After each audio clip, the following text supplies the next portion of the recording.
Well, ladies and gentlemen, welcome. We're here at ESPW Date with Destiny, our last show of the year as we make our way on the road to Re-Awakening. My name is Jones Good, and together I'm here with Casey Hansen. Casey, our opening match, #1 contendership for the Pride title. What do you make of it? An exciting start. We've got what I missed the main event, Ryan Rivers opening the show this evening. Thank you for that amazing introduction, Jones Good. He's got $20 to kick things off here. Well, he's going to leave no stone unturned, is Ryan Rivers. He wants his Pride Championship back, and it looks like he's going to bribe Blake Walker to get it underway. We know Blake Walker is a gun for hire. He's been paid off many times throughout this year. By Delano is his current benefactor. What's Ryan Rivers doing here? He's whispering in the ear. Is he trying to get someone else to hand the $20 note to Blake Walker? That is referee Jared Stiles. He's been given $20. We might see some favouritism towards Ryan Rivers in this early going. Okay. Hang on. Blake Walker, he's been ejected before the match has started. That's unbelievable. I think Ryan Rivers gave the ref $20 to eject Blake Walker. That could be genius. That is 3D level chess there from Ryan Rivers. Blake Walker has turned many matches in his charge's favour. Tonight will not be his night as the crowd here in attendance at the School of Pro Wrestling sings off Blake Walker into oblivion. We'll see you later, sir. And that may scupper the chances of Delano. This is a #1 contendership match for the ESPW Pride champion, currently held by Jordan Bishop, as a massive German suplex gets us underway this evening on a hot night here in the Malaga Dome. It certainly is a hot evening here. Delano, though, seems to be over-relying on the cheap moves, the dirty moves. We know he can actually go in the ring, and look at him. He's put himself in bit by bit better and better physical condition as the year has worn on. He's making an effort. He's telling everyone this is his time now. He's ready to go. But as we see the big splash into the corner by Ryan Rivers. Oh, and another one. If you don't mind. It's not looking good for Delano right now. Second big boy splash. Ryan Rivers spent 308 days as the ESPW Pride champion before becoming undone at the hands of our current champion, Jordan Bishop. Well, you mentioned a reign period. I've been told specifically by Delano to mention this. Do not forget that he is the longest running Pride champion at 728 days with 13 successful defences. As we see his shoulders pinned to the mat. That may well be the case, Delano, but let's not talk about the past. Let's talk about the present, and that is Ryan Rivers starting to beat him up. Well, Jones Good, you told me something that Delano also told me. Of course he did. 728 days as Pride champion. He told me to mention it as well. He sought me out. He sought you out. He wants everyone to know he was Pride champion for 728 days, the longest champion in history. He wants to become champion again. You see, it's one thing to celebrate your successes, okay? Because there's no doubt that being the Pride champion for that long is an incredible achievement. But for him, he missed the shooting star press. That's it. Nobody home. Splashes into the empty pool. But as we see, it's not about what you've done in the past. It's about what you're going to do in the future. And the fact that Delano, as we see a big elbow there from big boy Ryan Rivers, the fact Delano, instead of preparing for his match, was talking to you and me separately, telling us about how long his reign was. I don't think that speaks well to his mindset for this match. Well, that doesn't surprise me with Delano. He caused a disqualification between Ryan Rivers and Blake Walker at Road to Glory on October 19th. So Ryan Rivers looking for some revenge. Delano was in the Road to Glory Gauntlet. He went down to Noah Greene, but he didn't eliminate Chadwick Jackson. Oh, as we see there, a big shoulder pressing big boy into those turnbuckles and straight for the pin. Do you like that from Delano? That's the first kind of offense he's got, and straight away he's gone for the pin. So maybe his mind is in the wrong mindset tonight. And you won't be able to see it through your screen on YouTube, but it is absolutely roasting here in the ESPW arena this evening. You can see, you might be able to see some sweat on your screen, but we are absolutely roasting in here. It is a hot evening and some hot action kicking us underway in this first matchup. And kicking quite literally there with Delano connecting with the head of Ryan Rivers. Very experienced wrestler as well, Delano. Been around a long time. Knows what he's doing between those ropes. These fans might not like him, but he definitely knows what he is doing, even without Blake Walker. Just the arrogance on display there. Delivered the scoop slam to Ryan Rivers and didn't even bother to get down on the mat for the pin. Only foot. I don't know if that's the best thing for Delano. That's not going to ever win you the match against big boy Ryan Rivers. You're going to have to commit to the pin, and we see Ryan Rivers now responding to that disrespect. Reverses an Irish whip into the corner. The big boy looking in trouble. Now Delano wants ESPW to be all about him. If he wins this matchup, he will be #1 contender. And if he becomes champion, you are the top dog here in ESPW. That is the top prize that all the wrestlers here are aspiring to attain. Currently held by Jordan Bishop, we will see later on this evening. Yeah, love him or hate him. I think Jordan Bishop has carried that title with distinction. And No1 Green, as we see. Moonsault from Delano. Near fall from referee Jared Styles. Very close to hitting his hand 3 times down on the mat. Looks like the $20 might be doing a bit more work then. You think slowing the count, is that going to be the story for Delano? It could be. We might have to investigate this referee after the match. Yes, just to finish off, we'd see No1 Green in the main event against Jordan Bishop for the title. We're very excited about that. But this match here is all about the #1 contendership for Jordan Bishop's pride title. As we see there, Delano on the second turnbuckle saying, hey, very look at smart. me, I'm a genius. But that wasn't so smart. Kick to the gut and then a massive club to the back. I felt that from here. He's going to backslide. Front face lock. Too much chatting from Delano. Exploder suplex. He dropped him on his head and in the corner. Unbelievable. Delano could be out. Check on him, Jared Styles. Well, that got a little bit ugly there. I mean, look at the part of Delano's back that connected with the mat, right on the edge there. There is absolutely no give in that ring when it gets to the corner of the mat. And if you have been to ESPW over the past 12 months, massive forearm. I think Delano's out. Ryan Rivers has been in almost every single main event in the past year. He's looking to get himself back into main event contention. It's almost like our main event on first, Jared Good. Well, Jones Good. I'm thinking Jared Styles, the referee. It's just the excitement's gotten the best of all of us here, Casey. There's absolutely no doubt about that. Oh, the tension, the drama, the buzz, the atmosphere, it's all happening here this evening. We're talking about big boy and main event. I think there's certain people when they come to EPW and they just light up the ring and the crowd get behind them. Big boy is certainly one of them. We see this is some of the reason why. The strength that he's got. Ryan Rivers lifting up Delano, able to flip out. Enziguri and down goes. Oh no, he's holding his feet, the big boy. 5 minutes carry lift. I think there's too much talk happening here. Ryan Rivers delivers a good move there to Delano. Is this it? A bit of a delay in getting the pin. The ref's down for the count. Oh, just got his toe on the rope. I don't know if you saw the same angle I did. He missed the rope the first time and his toe touched the rope just before the 3 count. That was a judgment call by Jared Styles. He had to use his discretion whether Delano made the ropes or not. And I think just on this occasion. Look, I think Justin, he was in the perfect position to see what Delano's foot were doing. But nonetheless, big boy there, not going to be happy. Going to want to follow up quickly. But Delano again. TKO to the knee. Oh. Huge lariat. That might be good night for big boy. It looks like the heat has taken its toll on Delano. He's been talking to the fans a lot during this matchup as well. Maybe he needs to concentrate on the action in the ring. But if you've ever been in the ring, it is easy to get distracted. It is standing room only here tonight. We're very fortunate to have the EPW School of Pro Wrestling as we see Delano. Is he going to try and make his way to the top? High risk, high reward.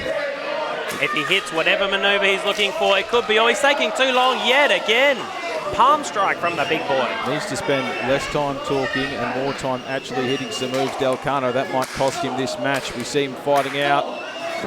Again, the headbutt. Big boy goes down. Will Delano be able to launch his offense from the top rope?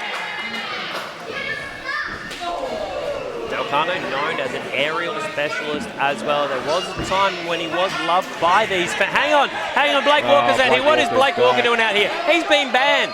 He's been sent to the back. Hang on, who's that in the... There's Dylan Black. Dylan Black with a low blow. We haven't seen Dylan Black for months. Dylan Black once paid off Blake Walker. Is he in cahoots? Oh no. He's paid Blake Walker before. Dylan Black is hiding behind the stairs. Jared Styles. It was a low blow. Referee didn't see any of it. Massive. Sunset powerbomb. And Ryan Rivers looks dazed. He was doubled over with that low blow. The sunset powerbomb knocked the stuffing out of him, and now we see twisting neck breaker from Delano. And that's actually right. A leg hook, and it is Delano.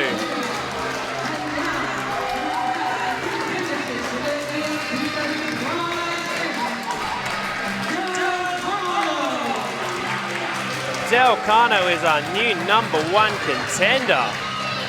with a little assist from not only Blake Walker, we have a brand new #1 contender in Delano, but not without some controversy, with help of not only Blake Walker, but Dylan Black. That's right. Ryan Rivers thought he'd got ahead of the cheating by paying off the referee, sent Blake Walker to the back, but Blake Walker coming back caused a distraction, and that ultimately opened the door. Dylan Black with a low blow, and Delano now your #1 contender for the Pride Championship.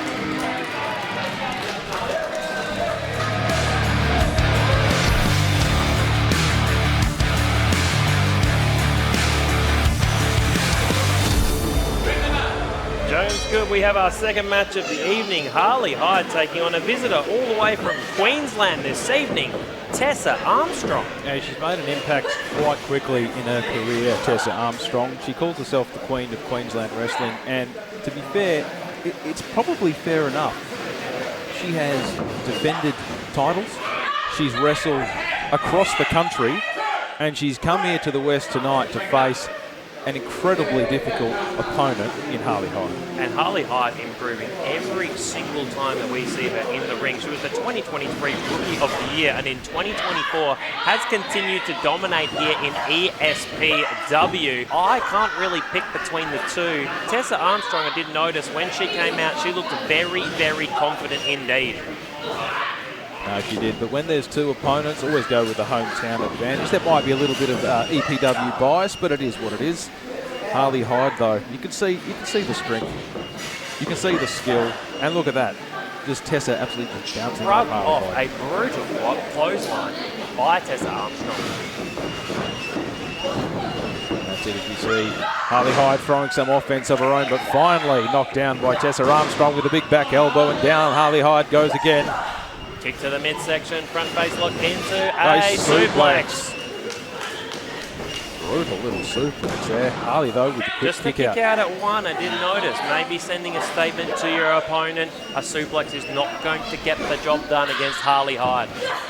It'll take a lot to keep her to stay down, but you mentioned it was a big year for Harley Hyde. It has indeed been. She competed in the Rising Star Cup tournament. She made her main show debut at Gold Rush, and we see her tonight.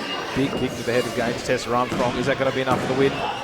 And the last time we did see Harley Hyde here in ESPW, she was teaming with Rogan Kargas, the EPW Coastal Champion.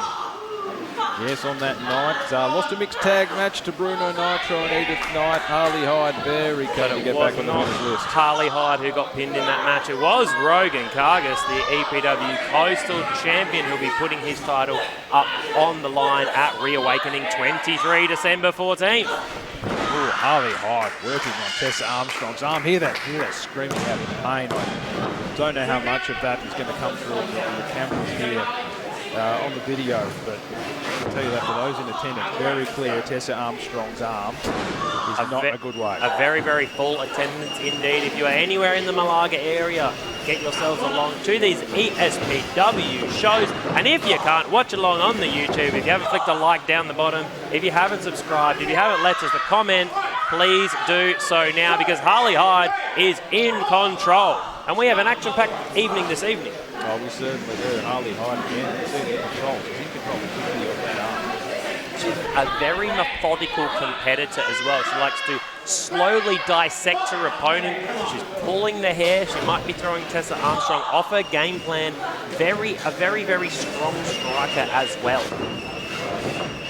Again, the arm drag straight back to work. As I say, that pulls out some technical offense, a deep arm drag. I like the way she's got it cinched in, her wrist clamped through under Tessa Armstrong's left arm. It's still early days, but I don't know how much more punishment the left arm of Tessa Armstrong's going to be able to take. As we see, Harley Hyde's been so consistent from the very beginning of this match, attacking that. Obviously, he's pegged it as a weakness of Tessa Armstrong's, and you see it. Tessa cannot get out of this position. The knee to the chin, to the neck. Tessa Armstrong may be on an early flight back to Queensland this evening. The Queen of Queensland only, not of Western Australia, so it seems. But you see, she's not fighting her way to her feet. Strike to the midsection, pushes Harley back, and again, big right elbow to the chin. That has rocked Harley Hyde. Harley staggered back into the ropes here. Sometimes it just takes one strike from your opponent to really rattle you and throw you off your game. If you get hit in the chin, in the nose, it can throw you off completely. That's it. Running splash by Armstrong. And again. But notice Harley Hyde still on her feet. She's a little bit staggered. Referee Tyler Sparks in charge of this one. We're always recruiting wrestlers, managers, referees, everything. Oh! Like a version of a... Big Olympic slam there. Exactly what I was thinking. Out of nowhere. It was picture perfect though, wasn't it? Up high he went, across the shoulders, back down, only good enough for a 2 count, but dropped on the back of her head. yeah, we can see through that move why Tessa Armstrong comes so highly acclaimed here from Queensland. Very fortunate to have someone of her calibre here at the EPW School of Pro Wrestling, but that's what happens here. We get the best. Fortunate throughout the year to have many visitors make their way from not only around Australia but around the world as well. Oh! Flatliner. This could be that, all. That has to be it. No one gets out of that. No one kicks out of that from Harley Hyde. And it is over. Harley Hyde's patented flatliner and the 2023 Rookie of the Year still powers on into 2024. What a showing. That ultimately turned into quite a dominant win for Harley Hyde. That was impressive. I mean, we had this challenger, Tessa Armstrong, come over from Queensland, and she looked good early. But then Harley Hyde got control of that left arm and then puts the finishing touch on it with the flatliner. I don't know about you, Casey Hansen. That's one hell of an impressive performance. We have been extremely impressed with Harley Hyde this evening.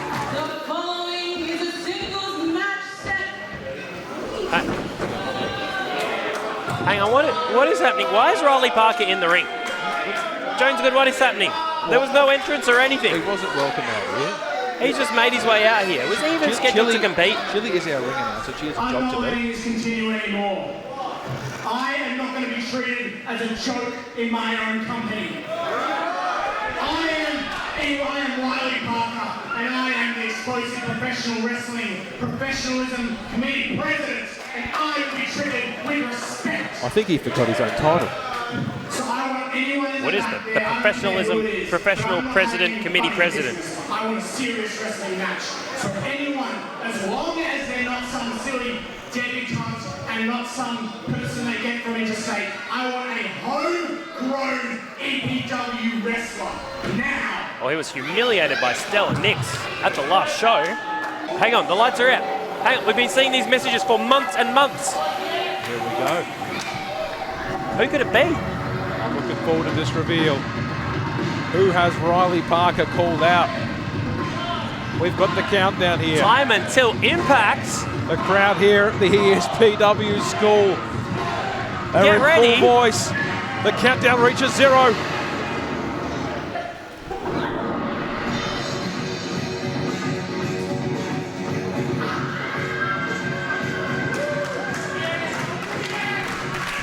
Hang on, is that who I think it is? Hang on a minute, that's not Is that- Star-Lord.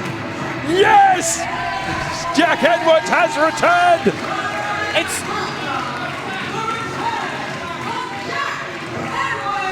It was Jack Edwards all along! We have not seen Jack Edwards since 2021, way back at ESPW 16, circling the play. He was part of the Ticket to Madness Rumble. Oh, before then, you've got to remember what a career Jack Edwards had. He was part of this incredible team called the Task Force with Tiffanair and Taylor King. He was EPW Tag Team Champion. And in 2021, it was all taken away from him. But now we're fortunate enough, it's already been a big night. He's and now back. we see the return of Jack He Edwards. said over 1,000 days he's been away.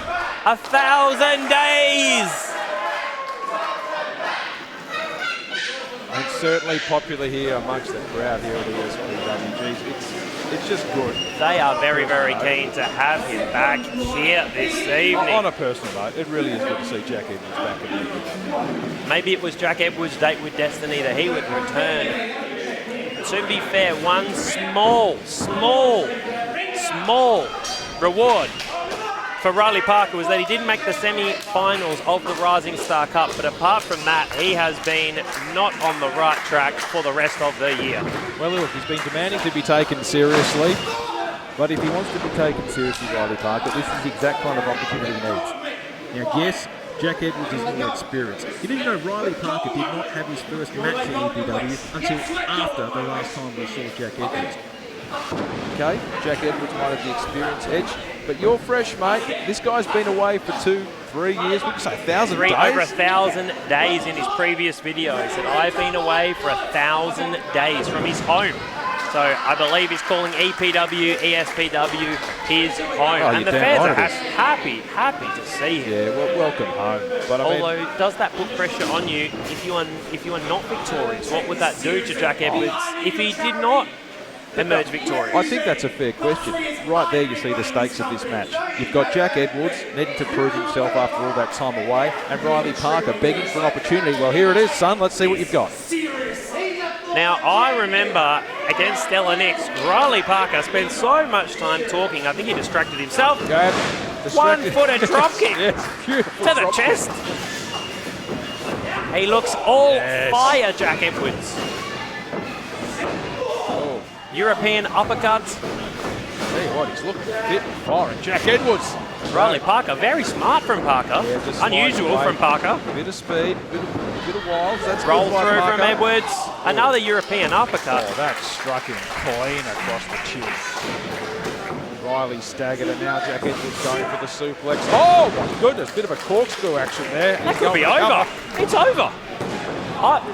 Giving Riley Parker his credit there. He did kick out of a spinning, twisting suplex. Hopefully he wakes up a bit, Riley, and realises he's actually in a fight. This is serious, Riley. Let's get to work. So maybe he's worked. He did talk a little bit too much against Stella Nix, and he needs to trim the talk and stick to the action. See, referee unsided there, but Riley Parker actually biting the wrist of Jack Edwards. That caught him to let go, and now the tides have turned in this match as we see Jack Edwards going over the top rope. Riley Parker thinks he's got rid of him. He's mistaken. Shot to the midsection, into the buckle. Riley Parker gets tackled there, goes over to the second turnbuckle. Are we going to see the whole ring done here? Now it looks to me that Riley Parker is struggling with the speed of Jack Edwards. Jack Edwards definitely has the speed advantage in this matchup. Blocking the fourth poke there, Riley Parker swings nothing but net, and then bang! 4 from 4. Let's go. Jack Edwards to the top. Has he still got it? I believe he definitely does. He's holding on to referee Tyler Sparks. He's pushed referee Tyler Sparks into the ropes. At some point, Riley Parker's going to need more than dirty tricks to get the win. Yes, we know how clever you are, mate. But how about you just wrestle your opponent? I mean, is this right? The EPW Professionalism Committee President. The president of the... ESPW Professionalism President of the Professionalism Committee. Well, whatever it is, he's the president of it. He hasn't covered himself in glory as we see that big TV. He told me he's holding a meeting on Tuesday night. Are you going to be there? I will not be there, nor will anyone I know. He's asked me to be there. I said, no, I'm busy. What are you doing here, Red? Oh, anything else except for being there. You're tying your shoes. I've got a bit of Better Homes and Gardens to watch on TV. What a show. Anything. What a show. The living room, that's a good one. More chatting. He does talk too much. Yeah, he talks too much. There we go. You never shut up, Riley Parker. Jack Edwards is saying well enough, I think. He got him clean with that left, missed with the right. Probably his timing's still a little bit off Jack Edwards with all that time off. Oh, that one did a miss from Riley Parker, though. Massive right. Left with a left hook. Hand, big left hand. I can't tell my left from my right. We're here. It's confusing me. We're sitting so far away from the action. Too many fans in the way. That's right. It's packed here this evening. It's good. He's chatting again. If we need another commentator, I know who to ask. Riley Parker talks more than we do. It's our job to talk. He talks more than us. I think he could do the job for both of us, mate. I think if he was to come behind this desk, it would be a one-man show as we see a big scoop and a slam and still finds time to mouth off while Jack Edwards is up in the air. He's still going. He'd have to be a one-man booth because he doesn't have any friends. I don't think anyone could stand 2 hours of Riley Parker. Yes, the EPW School of Professional Wrestling Professional Committee President. There he goes. The professional knee drop, the professional pin from the professionalism president. As we see, come on, Jack Edwards fighting back. He's starting to get the blood back in the arms and the legs, remembering what it's like to be a professional wrestler. At over 1,000 days out, it's going to take more than this garbage from Riley Parker to keep Jack Edwards going. Absolutely. You are relying on your instincts a little bit as well. You're feeling, you're remembering what it's like to be in that ring, how much it hurts every time you're slammed into that mat, how much it hurts every time someone punches you in the face. There we go. Off the second rope, a big Springboard, uppercut. European Oh, uppercut. Did he spend beautiful. 1,000 days in Europe? Because this match has been filled with European technical wrestling. Jack Edwards. It's like he's watched World of Sport for 1,000 days. And it's been picture perfect every time. Manhattan drop. That wasn't from Europe. He's gone to North America. Oh, You can just see a Northern Lariat. He's got just about everything covered. speaking of the lariat. He might have to get some tips from the great George. He's got the Macedonian chicken wing. Norshay from Norway. I mean, we've got people from all over the world here. He's Sam Riley Parker to get up because I think his time's almost over. Time for Jack Edwards to put him away. Oh!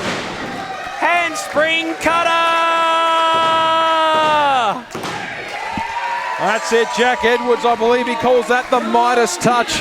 And that's certainly what he brought tonight. These fans so excited to see Jack Edwards returning, and what an impressive showing as well. He looks overwhelmed.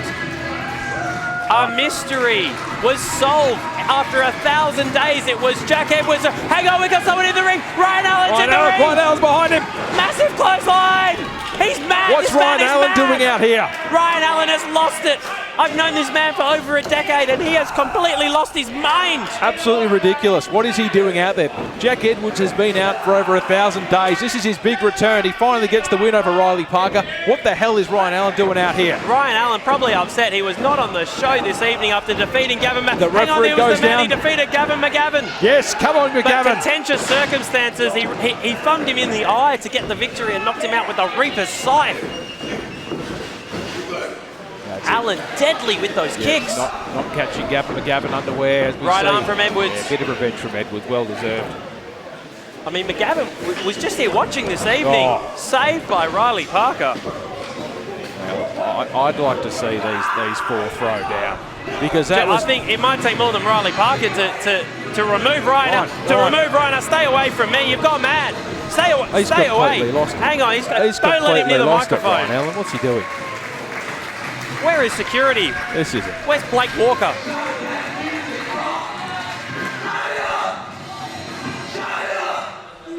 This kind of crap is exactly why I declared myself the enemy of the wrestling business. He's lost his mind. It's the exact reason I declared myself the enemy of his damn company. It's the exact reason why I walked out of here a year ago. This kind of crap. I beat you last month. I beat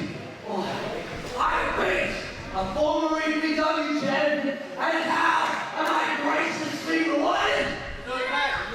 No match. I'm not on the card. It's fair. Yet, this idiot steals my spotlight. This idiot, whose only claim to fame is riding Taylor King's coattails. I wonder how Jack Edwards stole anything from Ryan Allen. Weird way to look at it. You boys wanna fight? You think you're big and tough? I'm tired of being disrespected, and so is Riley Parker. So how about it? January, new beginnings. The two of us versus the two of you big chickens. Bring it on. Oh, bring it on. So, homegrown EPW talents, let me tell you just one last thing. Ryan Allen will never bleed blue, but will sure be in you two do. What's that done? Get in off yours! Turn his mic off.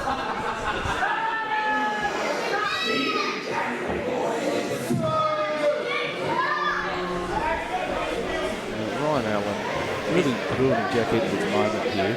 Well, he's laid down the challenge. Ryan Allen appeared out of nowhere after Jack Edwards got the victory over Riley Parker.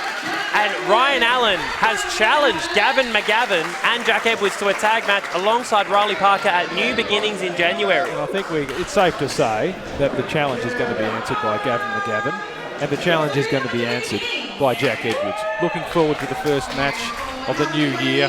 let's stick with EPW, the School of Pro Wrestling.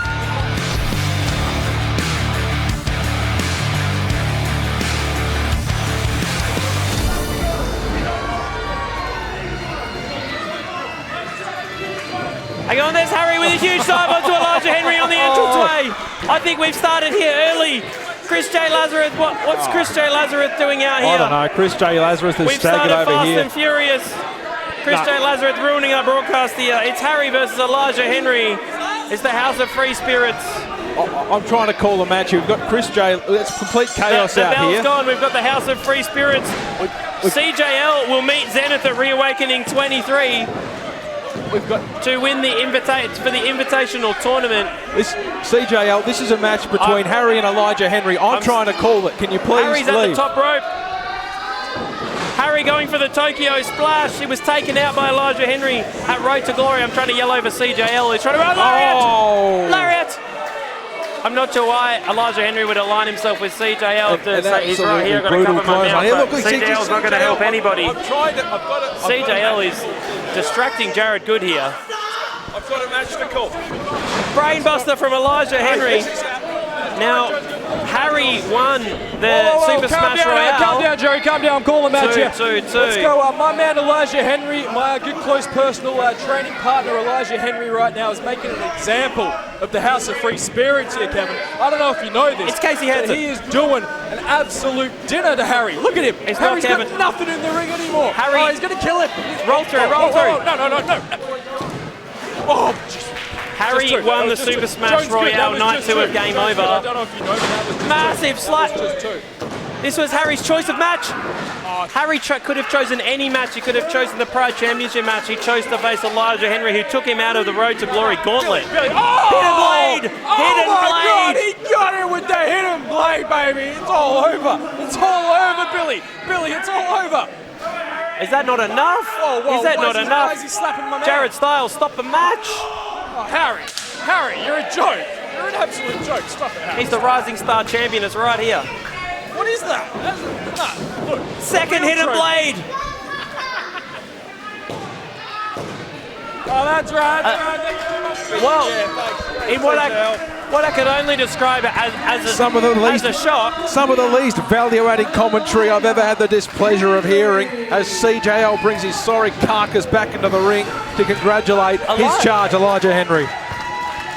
Elijah Henry has absolutely destroyed the Rising Star Harry in very short fashion. CJL was out here mouthing off. CJL is going to take on Zenith at Re-Awakening 23 for the Invitational Tournament Final.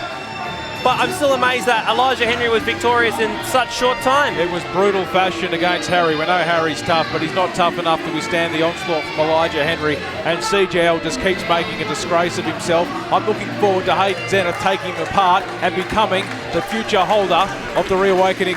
The Re-Awakening title, what are we going to call it? It's the longest running tournament in wrestling history.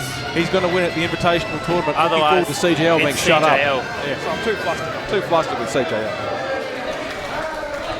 Harry distraught in the ring. Absolutely distraught. He won 3 matches in one evening. And Elijah Henry defeated him in very, very quick fashion.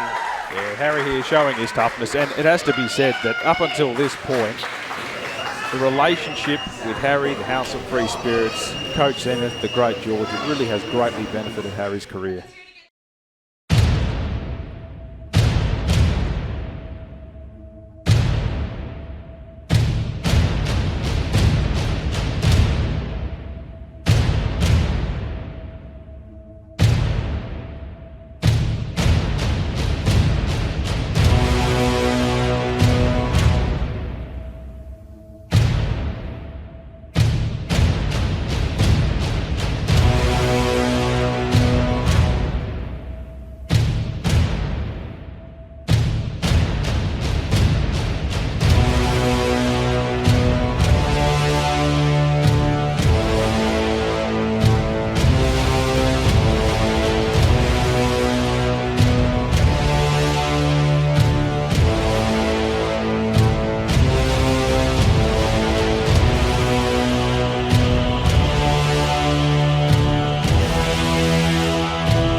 of the matches I've been most looking forward to tonight in what is a very stacked card. You've got on one hand Blake Walker, his bodyguard.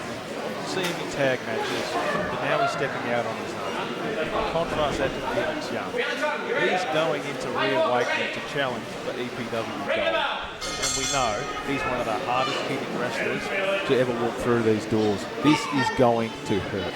And Ultra, if you are unaware what Ultra is, it is an exclusive division here at the School of Professional Wrestling. You either have to be 6 foot tall or over 220 pounds. That's 100 kilograms Australian to qualify. This is our third Ultra match. We had DVD, Dex Van Diemen versus Eris Mariner, and we had Axton versus Manu Katoa. And they were both absolute bangers. Look at this. There's been some meat thrown around early in this match as we see Blake Walker reach in and drag Felix Young out of the ring. Now, I think for Blake Walker, he meets both of the requirements, 6'2", 250 pounds, maybe more. And he is normally, like you say, a gun for hire, but he is here on his own in this matchup against a very, very experienced Felix Young. Felix Young is very experienced. He's a former SHWA champ. He's really a veteran of the sport here in Western Australia. And he's a veteran in the sense of one that's, yeah, he's got the experience, but he's not past his peak yet. He's still well. Absolutely not. On the 2nd of November, the Cannington show. You don't want to miss a show here at EPW or ESPW, but became Pride champion, managed to defeat Jordan Bishop before Jordan Bishop managed to regain the title in a 3-way later that day. So Felix Young eager to get some more gold at Re-Awakening 23 with Jared Slate as the pulse. As we see here, just drive his hands into the back there of Blake Walker. They're not messing around, these two. I don't know about this. Given the size of both these gentlemen, I do not see this match lasting very long at all. It'll be whoever can land the biggest blow first. He's going to take this one. And look at the strength of Felix Young. Able to lift Blake Walker and go to the ground. Big knee. And Blake Walker goes down again. That's not something I have ever seen before, Jones Good. It was like a back suplex, but he kept control of the wrist so he could kick Blake Walker in the face. Well, let's not bury the lead here. How strong is Felix Young to be able to drag up Blake Walker? He is a big unit. Well, he is a strong individual. Over a decade of experience. He knows what he's doing between those ropes. He was part of the Invitational tournament this year as well. Oh. Didn't quite go the way he had planned, but he has goals set on the tag team titles. And who knows, if he's victorious here in Ultra, he might have his eyes set on that Pride Championship once again. Well, that kick didn't go the way he planned either. He was caught by Blake Walker, and now the Walker crossbody all the way from New Zealand. And there were some fans who look a little bit stunned in the front row. They look a little bit scared. Some of the youngins at ringside. They might have to go outside for this match, I think. It's a shock in two parts. It's seeing Blake Walker, such a big unit, leaving his feet, and then you can see how intense that impact that was on Felix Young. You're going to have his gut. Close to 500 pounds hitting the mat at the same time. Yeah. I mean, I'm not sure. We're going to have to send some people under the ring after this match just to check everything is okay. That's part of these Ultra matches. It's part of the protocol that we do need a ring crew to check the ring to make sure it's still safe after these Ultra matchups. Oh, there's no doubt. Look at how heavy these hands are. I mean, he has been hired. He's been making bank this year. Dylan Black has hired him. So has Cooper Kingsley, slipped him $50. And Delano seems to be paying him regularly. So he looks like he's been well remunerated for his services. Oh, definitely. We saw his impact again tonight, causing the distraction and making Dylan Black to give the low blow. But poor Ryan Rivers has been done in by Blake Walker and Delano 2 shows in a row. Blake Walker with the Irish whip. Felix Young sent back into the ropes, and a big splash from Blake Walker. And something that, not to take away from the regular manoeuvres, but whipping someone into the corner in a normal match It's just something that happens. In Ultra, the whole ring shook. Absolutely. All it is a whip to the corner and the ring shook. The elementary maneuvers, the ones that you learn right at the start of wrestling school, can be absolutely devastating in Ultra because of the size of these competitors. That's an excellent observation, Casey Hansen. If you see it again with that big splash in the corner, something that might be elementary, this match is of real consequence. And perhaps the heat is getting to Felix Young because he normally has a lot of sting behind those chops. I definitely wouldn't want to get chopped, well, again, by Felix Young. Well, ever since that crossbody, he just hasn't been in this match, Felix Young. Well, it must have taken all the wind. If you get your wind taken out of you, it's well over 30 degrees today. It is an absolute sauna here. Blake Walker very vulnerable here on the second This rope. is not where he is usually positioned. He's having to hold on to the ring post. But again, that big right hand shaking Felix Young. Is he going to get up? Young's got Walker up on his shoulders. What power! With ease! And back it goes! Electric chair!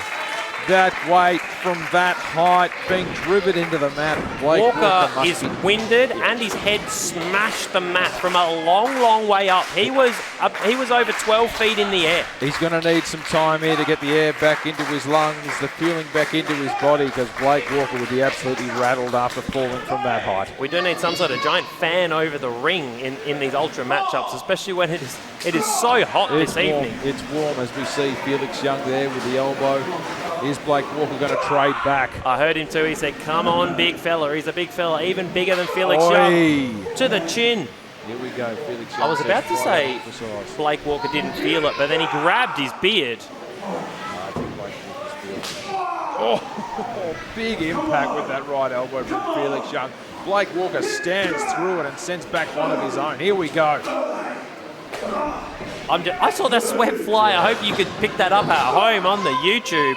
But sweat flew off Blake Walker's neck. That's how hot it is this evening. The action's red hot. The temperature's red hot. It's all happening here at the Explosive School of Professional Wrestling. Ultra is delivering once again. This is exclusive to ESPW. You won't find Ultra anywhere else in the world except for here. Running suplex. Big suplex from Felix Young, turning the tide of this match, and he's going for the pin on Blake Walker. Just the 2 count that time, but Blake Again. Walker, do you get the impression he's being worn down bit by bit? 100%. And I say this every single show.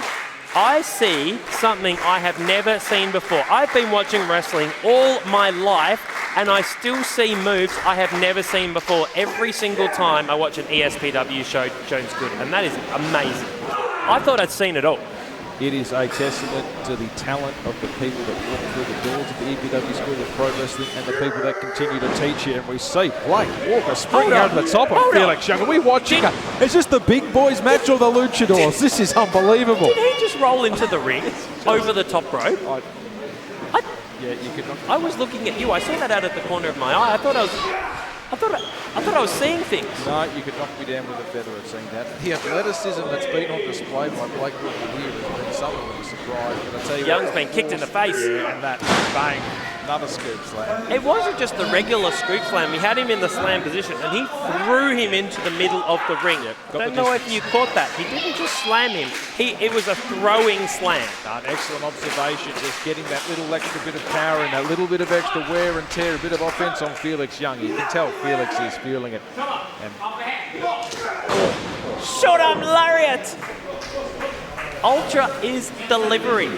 Ultra was so big on the last YouTube. They couldn't fit it on the last YouTube. They had to release it separately. The match was so big. It could be the case. He's done.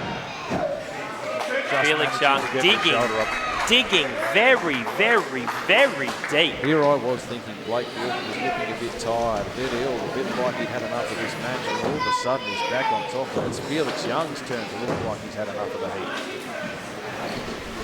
I mean, I know I have said it a few times, but it is so hot this evening here at the Explosive School of Professional Wrestling. You are watching this on a screen. We are feeling it at ringside. We're just sitting here talking. These two are putting on a tremendous match in the ring. He's almost got back body drop towards us on the floor. Now teetering on the edge of the apron. I can see the sweat on both men's bodies. They are deep, deep into this Ultra matchup. Like yourself, I didn't think this matchup would go very long. No, not at all. Two big boys. Felix Young catching his chin on the rope, maybe his nose. He just not the best strategic move there from Felix Young, getting a bit too close, giving Blake Walker a bit too much time in that vulnerable position from the second rope. Blake Walker just threw him off. Well, but here's speaking of things that might not be very wise. What is Blake Walker thinking here, Casey? I think the Ultra label does something to these competitors, because every time the Ultra label is put on, the wrestlers go above it. Oh my God! It's a big off the top rope by Blake Walker! A version of a coast to coast. That is unbelievable. Drop kick by the 6'3", 250-pounder. He's not a cruiserweight. He's not a Mexican luchador. He is a gun for hire, a massive unit. Of all the things I expected to see here at the EPW School of Pro Wrestling, Blake Walker making his way to the top rope and going coast to coast with the drop kick was not one of them. Jones good. I was just saying it does something to these wrestlers. When the Ultra tag is put on their matchup, they think, I've got to go above and beyond to do things I don't normally do. They don't stick to their regular game plan, but they're also against someone of equal size. Normally these competitors have the size advantage. Yes. They are bigger, they weigh more, they're used to being in control of the matchup, and they're against someone just as big as them. It must give you a different mindset for your match. Oh, undoubtedly. We see Blake Walker. What is he doing again? That different mindset. He's going back to the well. He's going back to the top rope. Felix Young this time, though, managing to make his way to his feet, throw that right elbow, and he staggered Blake Walker as we see the chop here from Felix Young. I think he's been streaming AAA non-stop. Felix Young completely exposed here. He has both feet on the top rope. And is he going to take Blake Walker for a ride? Superplex off the top rope. Of the biggest superplexes I've ever seen. Send the ring crew underneath the ring. The ring shook. The ring shook, the ground shook, and I'll tell you what, the crowd shook up at seeing these two big men go straight to the canvas. I think I've just received an earthquake alert on my phone. I mean, we don't get earthquakes here. I think I've just felt one for the very first time. We are witnessing something remarkable here, something unexpected. These two are putting on an absolute war.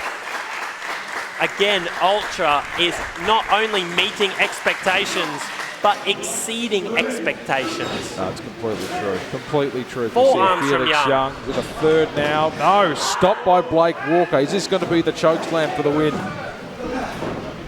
Oh. I mean, he does look for the side walker on many an occasion. Felix Young, hang on. There, just casually kicks out the leg from Blake Walker. Big elbow to the back of Walker's head. That's got it. Looking for, if it's the curb stomp, hits the curb stomp, and it's over. There's no kicking out for Blake Walker. That is it. He's out. That is it. What a match. That has put many people away. Ultra delivers. Sorry to spoil it for you, but no one kicks out of the curb stomp. No one ever has. I don't think anyone ever will. Well, he might have lost the match, but he loses nothing in defeat tonight, Blake Walker. He pulled absolutely everything out of the bag. We knew it would be a hard-hitting match between two big men. What we didn't know was the moves Blake Walker would put out to try and get the win here tonight. Even going to the top rope with a coast-to-coast. Even that wasn't enough to defeat Felix Young. We've just witnessed one of the great big man matches in EPW. Well, Ultra keeps delivering time after time after time, and Felix Young gets the victory over a very, very impressive Blake Walker.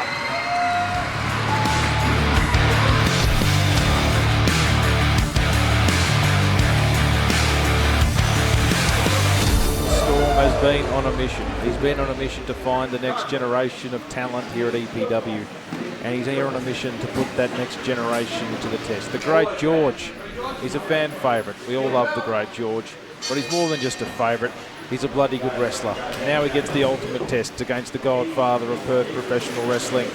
It's the great George taking on Davis Storm, and I for one could not be more excited, Casey. Are you ready for the accolades of the Messiah, of the Godfather? Last seen at go time number 2 against Mr. Thompson, so he is willing to put it in against the younger generation. A six-time, you did not mishear me, 6-time EPW champion for 946 days. four-time tag team champion for 687 days, with Nate Dooley as the bad boys of Perth Wrestling, with Hartley Jackson as the forefathers, with AZ Bagara and the Warship as the solution, and with Mad Mikey Nichols. And he was also the coastal champion for 406 days.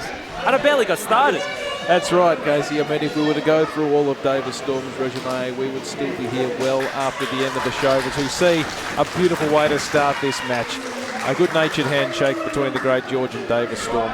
But reading that list of accomplishments, it makes you realise that the list of monikers that he had, the Messiah, the Godfather, all these different things, there's a reason behind it. And the reason is years and years, decades in fact, of hard work and dedication to his craft. And it's why someone like Davis Storm can come here, walk into the EPW School of Pro Wrestling and put the new generation to test. And people stay up, pay attention, and the crowd gets behind him as well. They do, and he hasn't given himself this moniker, but very much the heart and soul of professional wrestling here in Perth. Before Davis Storm, there was not a pro wrestling scene, and we've started. The Macedonian chicken wing has accounted for a few opponents here in ESPW. He's looking for it early. Yeah, Davis Storm too wily to get caught that early. He's going to keep reversing. Oh my goodness! I hope we had the mute button on hand.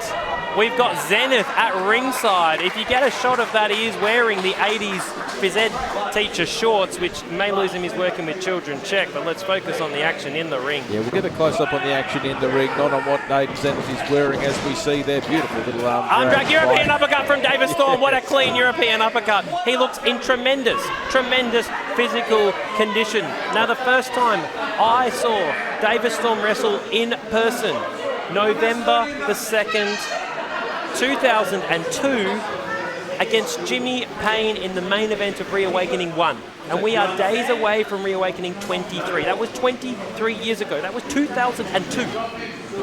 That is an extraordinary record. So you were there for the very first Re-Awakening? I was there at the first Re-Awakening, in the crowd watching this man main event, and 23 years later, I am here calling one of his matches. Unbelievable to see here. Davis Storm now working on the arm of the great George. The great George gets up and flips straight back down by Davis Storm. What we've seen here early on is some good-natured start between the two of them, but Davis Storm showing his experience, showing his skill. He's just flicked the switch in this match, and he says, no, it's time to wrestle. And it looks like George is trying to respond, but once again, Davis Storm staying on top. And the great George is known for being a good technical wrestler, a great technical wrestler, but Davis Storm knows every trick in the book. He has trained so many EPW and ESPW superstars. So I would have to think any move the great George throws at him, Davis Storm knows of or knows a counter to. Oh, there's no doubt, but the great George, we see a beautiful little scoop slam there by Davis Storm. And whilst continuing to control that arm. He is an encyclopedia of wrestling maneuvers. There is probably not a maneuver that he does not know. That's true, but I do know that the great George is a student of the game himself. He's always watching old tapes. He's trying to get a little bit of an advantage wherever he can. It's going to be hard to pull one off against Davis Storm, but you see him there using the referee. He used Jared Styles. He did indeed. And then using his own hip to move Davis Storm over the top and onto the mat. We see both competitors here still on even footing early in this match. You will see, I'm led to believe, a European technical masterclass in this matchup. We're going to see styles that might be a little bit similar. Technical versus technical, shoulder block from the great George. Rolling Storm through. Be looking for the patented Eye of the Storm. Maybe a running Yakuza kick. Backslide from George. Great work there from George. He didn't get what he was going for initially, turning the Eye of the Storm into the backslide. It's that kind of ingenuity that's going to keep him competitive in this match. Now both men look to be the same size, the same weight. Perhaps the speed advantage may be going to the younger man in the great George, but the experience advantage going to the Messiah, going to the Godfather, Davis Storm. Indeed, although the great George did very well to leverage himself there to get the advantage over Davis Storm. Once again, Storm up and over. Behind. He kept his hands locked as well. Another test of strength between these two. Don't know who's going to get the better of this one. Pretty even field. As we see the great Flips George over on his feet. First signs of striking in this matchup, a short arm, forearm jab by Storm. Whipped into the corner, boot up, he says no. George up and over, lands on the middle rope.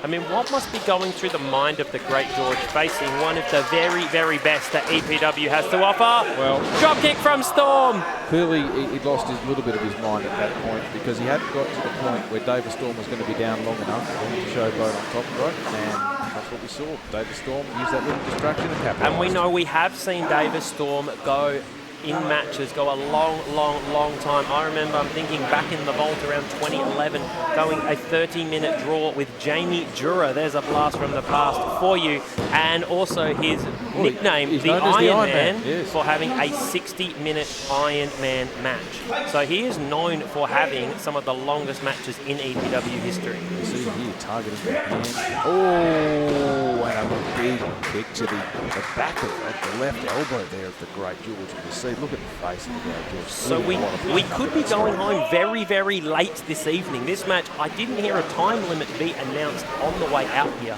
So we could be here a long time, and I'm going to enjoy every single second. And the Great George did not enjoy that chop. I felt that in my chest. Not at all. David Storm well in control. The look on the Great George's face hasn't changed. It's still one of intense pain. Zenith trying to get the fans behind the Great George. I was looking for Zenith. He's on the outside. I think he's trying not to distract the Great George. He's trying to let the Great George go it alone. He is wearing the traditional Macedonian hat along with the 80s PE shorts. Maybe the first time that combination has been worn. But Storm is all in control. And not a surprise to me. Chin breaker. There we go. Great George finally getting some offense in on his own. Big Lord. David Storm holding on for dear life. David Storm hooked his elbow over the top rope. Oh, and again holds on. And with the big drop kick by the Great George, finds nothing but air. Well, the drop kick was only centimetres away from Storm's face, but he held the ropes, clung back, went back into the ropes, and only just avoided that drop kick. It was very close, just a few centimetres between boot and face. It seems to be the story early on. Every time Great George gets a little bit of offense in, David Storm finds a way to get the advantage back in his favour. Storm and back to work for that arm once again. He's targeting. Well, he's going to think the Great George is going to look to cinch in that Macedonian chicken wing. So if he weakens the Great George's arm, this is the great thinking of David Storm.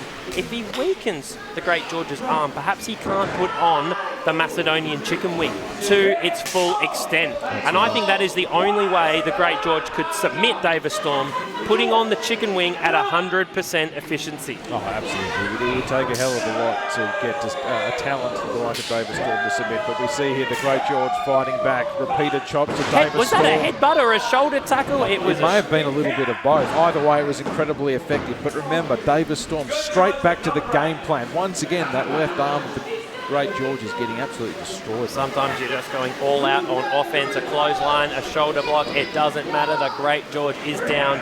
And David Storm has been in control, I would say, at least 80% of this matchup. But credit to the Great George, he is hanging in there. He is hanging in there. You see just then, he tried to stop himself from going down by grabbing onto the ropes with his left arm. Realised he was in too much pain and had to let go. Clearly some damage has already been done. I mean, the Great George looks as down as the Australian cricket team, but who knows, there may be a miracle, there may be a comeback in the works. And we'll talk about that today, of course, being the wicketless day as the Indians carry on, but that's not Here we go. It's about a strike fest between the Great George and David Storm. It looked like a switch flicked in David Storm. He was quite happy to be in control of the Great George, but after a few forearms to the face, I don't know about you, but if you've ever been punched in the face, it sure gets you a little bit mad. Yeah, the friendliness is certainly going out of this contest, and to be fair, it wasn't expected. These two racking up bit by bit. David Storm clearly says, no, enough. We're going to use the strikes, and repeated strikes to that arm. Well, it is all fun and games until you get punched in the face. I don't think anyone wants to get punched in the face. I saw that coming. All I could do was flinch. But smart from the Great George, holding the top rope. He's got to have hope in the Macedonian chicken wing and having enough strength in that arm to be able to lock Storm. Well, Storm getting a little bit frustrated. Frustrated with referee Jared Styles. Through the legs from the Great George. Straight over the top. Through the legs. Through again. Looking for the chicken wing. Looking for the chicken wing. In the arm to be able to pull it off. He did. David Storm reaching for the rope and gets it. Jared Styles needs to be counting, and he is. He's doing his job properly. This is the biggest match of referee Jared Styles' career. You see the urgency in Stormy there when he was grabbing the rope. He knows how devastating that chicken wing is. Along with the Great George. I mean, we've got two huge events here. The Great George in the absolute match of his life, along with Jared Styles. I mean, we saw some top rope aerial manoeuvres from Ultra, but Davis Storm, no stranger to the top rope. Definitely not. And The strength. here, he's lifting up Great George. Great George now with his feet on that second rope, but pushes off Davis Storm. I mean, Storm is a cardio machine. Oh, speaking of which, a nice running elbow there. Back up to the second rope. I don't think I've ever known somebody message so many people to tell them to do 50 squats in a day as Davis Storm. I think if you ever message him, Davis Storm, he just replies with do 50 squats. That's all you'll get back from him. That's right, but you know the great man's doing the work himself. Have you done 50 squats today? He's been busted onto the mat. George, and you see the crowd here at the School of Pro Wrestling getting behind him, finally getting the offense. He's walking the ropes. Is he going to be able to nail Davis Storm with a big drop kick? Down, finally, Storm goes. Can the Great George capitalise? His arm has been punished non-stop. Moving his fingers there, trying to get some fuel back into it from the damage. And referee Jared Styles, this could look like both competitors are down. If he counts to 10, this match will be a draw. I am not sure that is the result that any single person wants here in the ESPW arena. We don't want a draw, we want a definitive winner. We want the Great George to have the biggest win of his career, or Davis Storm to send the fans home with a victory for the Messiah of Perth Wrestling. That's right, that's what it's all about. We don't want no draws. We don't want any draws here in ESPW. That's not how we do business. No, this is about the old guard, one of the greats, throwing down the challenge to the new, as we see Great George responding once again. His shoulder could be dislocated. Did you see how he hit the mat? The force that Davis Storm used to wrench that left arm and drive the Great George into the mat, we can see the force by the look on the Great George's face. And I think Davis Storm has George right where he wants him. Could be looking for the eye of the storm. I think you might be right, You can Casey. see it. He's been signalling for it for 23 years. I mean, why go to anything else? He's counted into the chicken wing. Storm rolls through. Storm's alive to Boots to the chin. A big bulldog there by Great George. Thought he was going for a jawbreaker lariat, but turned it into a bulldog. The unique offense of the Great George, turning a negative into a positive. Listen to these fans. They are in for a treat. You never know what you're going to see here at ESPW. It's supposed to be, it's the School of Professional Wrestling, but we have the head teacher, the head of the school. Davis Storm, after 23 years, still turning up and delivering. A mistake here by the Great George. He's on his back. He's allowed himself to be pinned. Oh, that was almost three. You see both men over the kick out once Rolling again, through. Over the top. Great from the Great George. He rolled to his left instead of rolling through. Very close, the Great George. Referee doing well to stay on top of the action. Oh! That was extremely close. And I think Davis Storm realised how close he was to being pinned by the Great George. He still has so much respect for this profession. He's not one just to lie down for the new competitors. He wants to win every single matchup. Here he is. It's the nearly, chicken wing. if he locks those arms, it is over. He's been threatening it time and time again in this match, and time Davis Storm has managed to get out. But this time the difference is Davis Storm finds himself a long way from those ropes, and you can see the look of pain on his face. The Great George hasn't quite got the chicken wing locked in yet. Straight down goes Davis Storm, and finally, Davis Great George went back. Storm The threat is over for now. could have suffered some damage to his shoulder as well. Great George is looking for a seated chicken wing. Oh dear. If he locks the arms, He's in big trouble here. The only hope for Davis Storm is that left arm has been weakened enough. There it is. He He's let almost go. has it. He has it on one arm. Very hard to see, but rolls through from Storm. And Davis Storm is victorious. And that is the match. Unbelievable.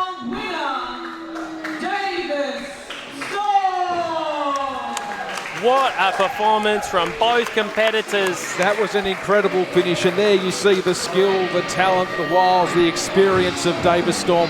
All match he was working on the Great George's left arm, and that is the one thing that saved him tonight from defeat. The Great George had a bit of the chicken wing locked in, We thought until the pain in that left arm got too much, caused him to let go, and then Davis Storm, 1, 2, 3, pulls out another victory. Well, Davis Storm has been wrestling in EPW for 23 years. He has been wrestling since 2001, 2002, since there was VHS. I still have this from Davis Storm, and we got to witness him here 22 years later in the ring. What a performance from Davis Storm, victorious this evening.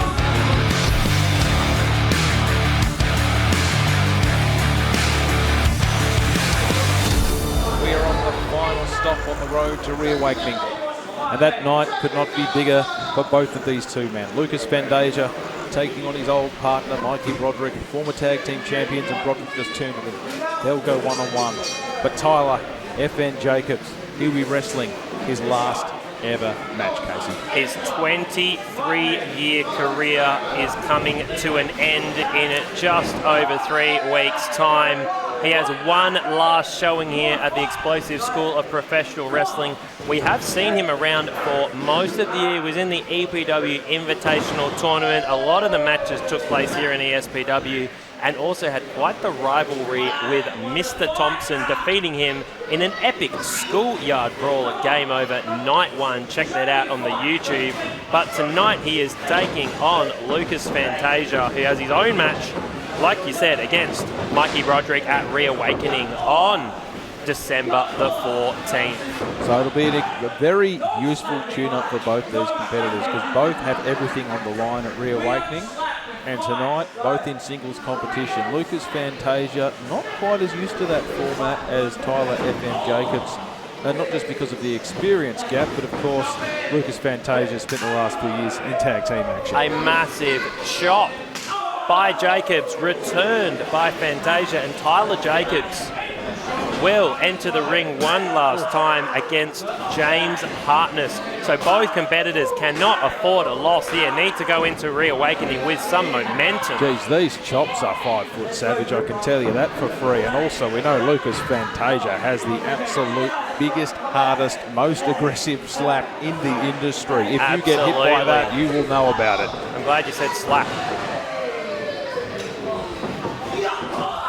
Send for the man.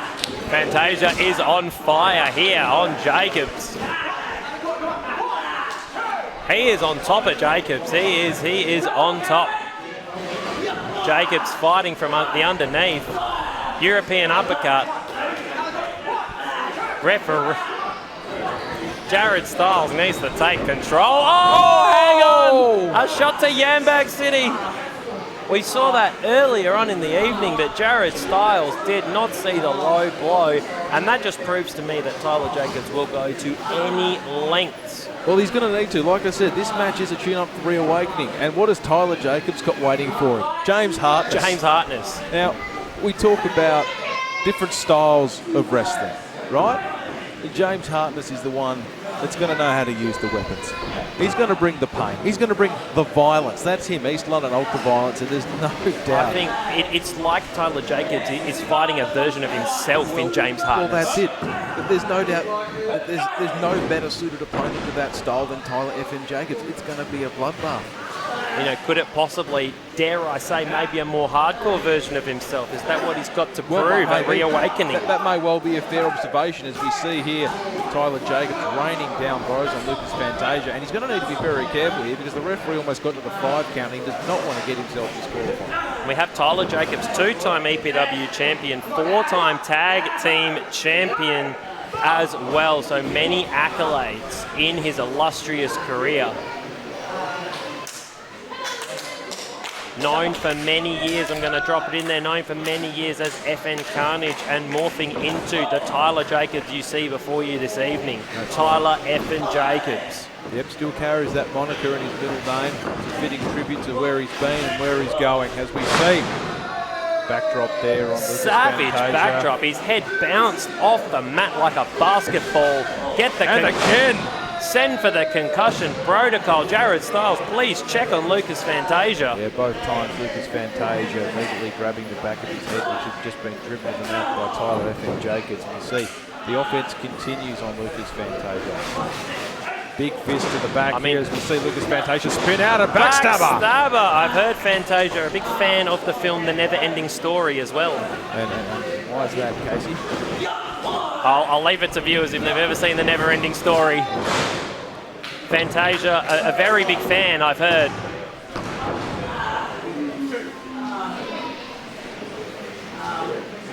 Loves the land there, loves the land, the rock biter, all of those.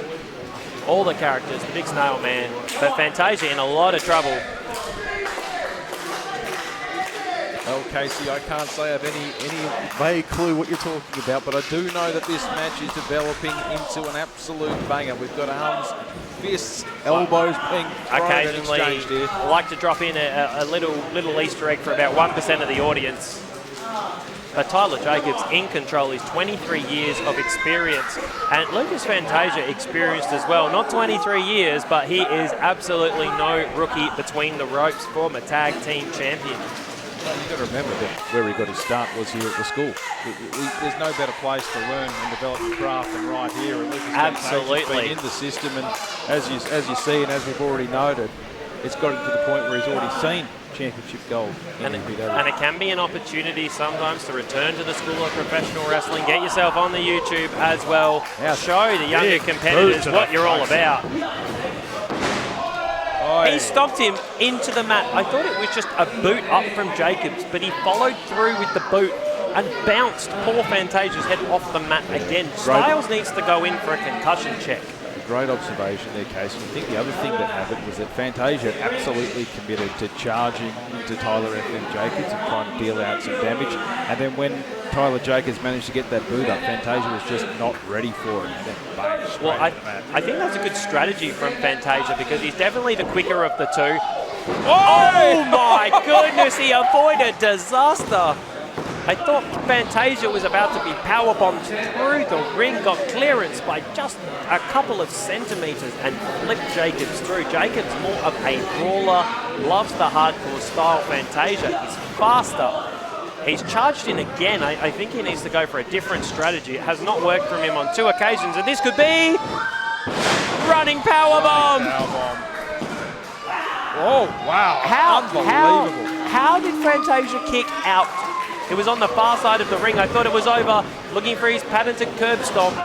That would definitely be the end. Fantasia off the ropes, building up momentum. Big spinning elbow right to the face of Tyler Jacobs. And he says to the crowd here at the EPW School of Pro Wrestling, get behind me, I want to win. Both men are in a must-not-lose situation. You don't want to go into Re-Awakening with a loss under your belt. How important would you say momentum is? 100%, 100%. You know, if you go in, you start doubting yourself, especially Tyler Jacobs. He's going into his last match. If he's coming off a loss, he's not going to go in as confident than if he's just defeated one of the best in Lucas Fantasia. And Lucas Fantasia wants to go in with a win, going against his former partner, Mikey Broderick.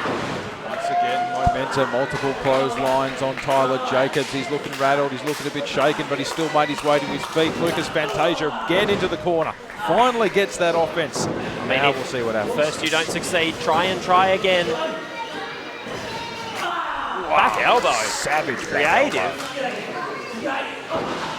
Drives Jacobs into the middle buckle.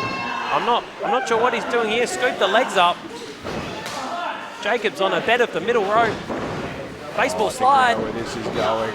Oh, double knees. Double knees right into the gut of Tyler Jacobs. He's just crumpled on the ring apron. That will take all the wind out of you on this hot, hot Malaga evening. Of course, you can't get the pin on the apron. You've got to drag Tyler Jacobs back into the ring. And that may have just given him enough time to recover. Fantasia, very, very smart. Drag Jacobs to the middle. But great observation that may have given Jacobs just that couple of seconds to gain his bearings, get his wind back, and kick out. Brain buster from Jacobs, another signature maneuver. With authority. And now you'd have to say that's got to be it once again, somehow, some way. Lucas Fantasia. Fantasia was the one who hooked the head, and it was... Oh! Slap in the face! That's a reversal of fortunes using Lucas Fantasia's trademark against him. He slapped some hair out of his face. I told you, there's no better slap in pro wrestling than Lucas Fantasia's. As we see now, raining blows on the head of FN Jacobs, being pulled off by the referee. I think he's angered Fantasia. Fantasia, not one to normally go for strikes. Slapping, yes. Maneuvers, yes. Speed, yes. But just a mounted punch. I've not seen this before from Fantasia. No, the referee needs to be careful here. Pulling off Fantasia twice, and now I think what's Fantasia doing here? Looking under the ring. Hang on. In a weapon. Talking about a change in attitude. Referee telling me he will be disqualified. We don't like to. That's we don't right. like to see disqualifications here at ESPW. No, we don't want to see the match end like this at all. You don't want to get hit with one of those chairs. Kick to the gut. Tyler Jacobs gets Pile driver, not seen regularly, but gets the job done.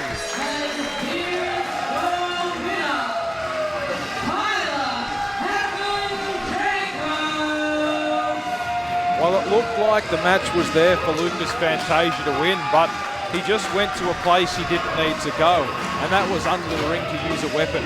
He couldn't win this match by using that weapon, but he did it anyway. The ref took it away, and that gave Tyler FM Jacobs the gap he needed to come away with the win. Tyler Jacobs gains momentum going into his Re-Awakening 23 match with James Hartness. The two embrace in the ring.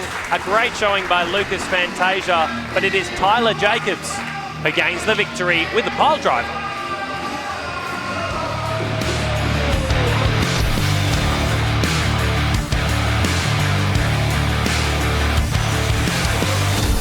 Okay, we have a 6-person tag. We have a trios tag. All right, so Stella Nix starting out the match here. I mean, can we... And is this thunder or lightning? Are we talking about Crypto or Kendrick? Well, he's the lightning kid, Jay Kendrick.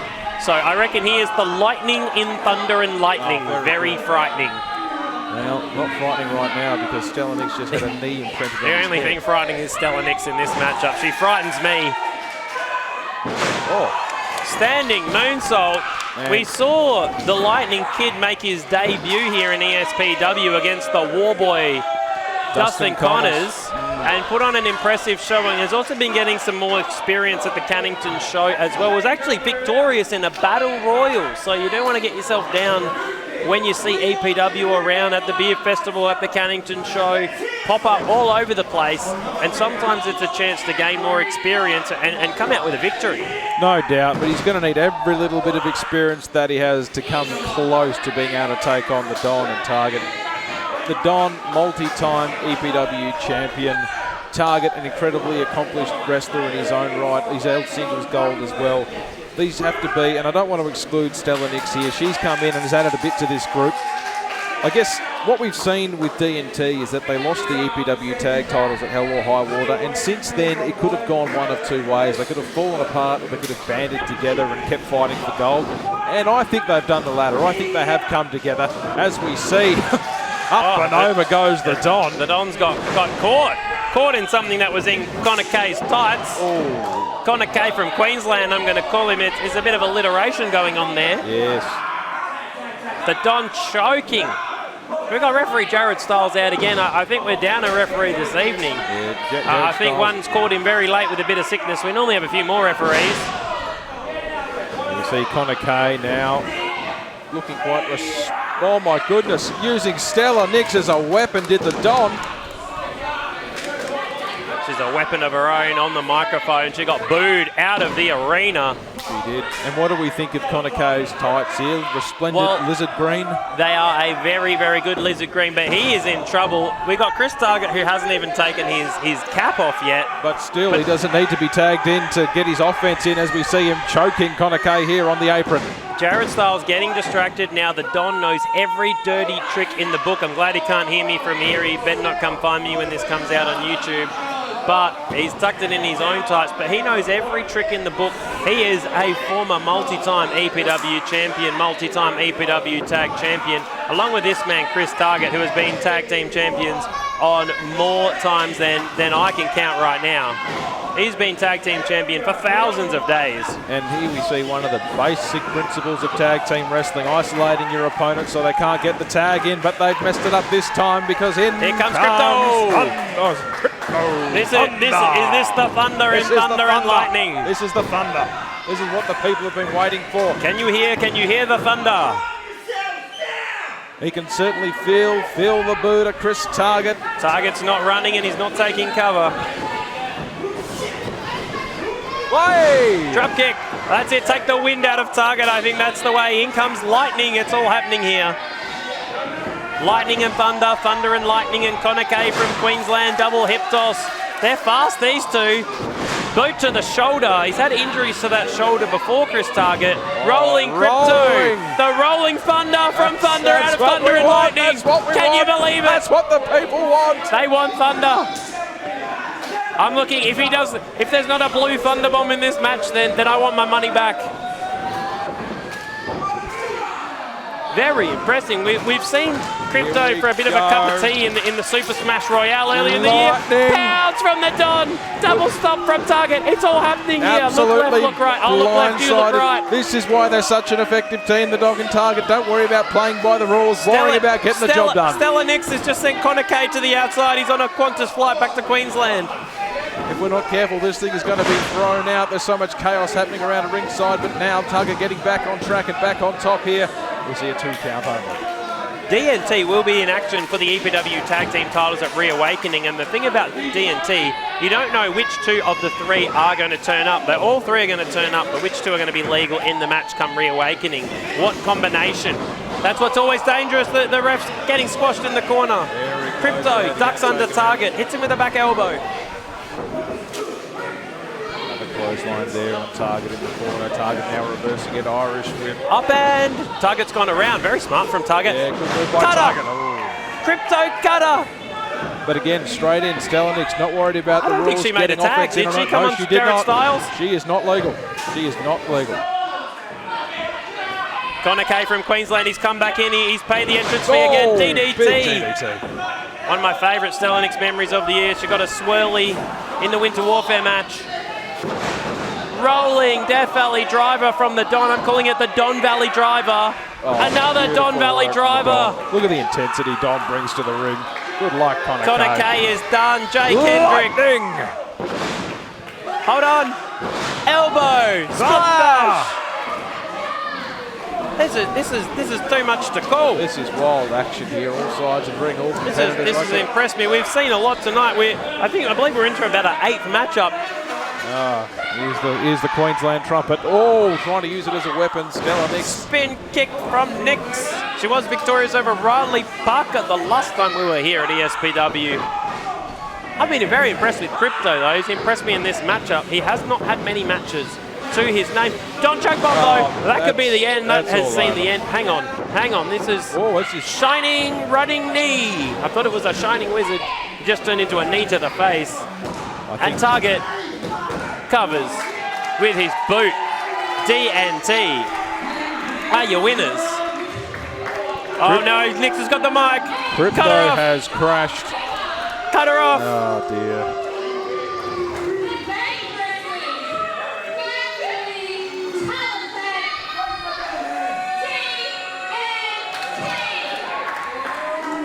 Cut her off. Cut her off. Cut her off. Stella Nix has got the mic. Now we need to hear from the Don.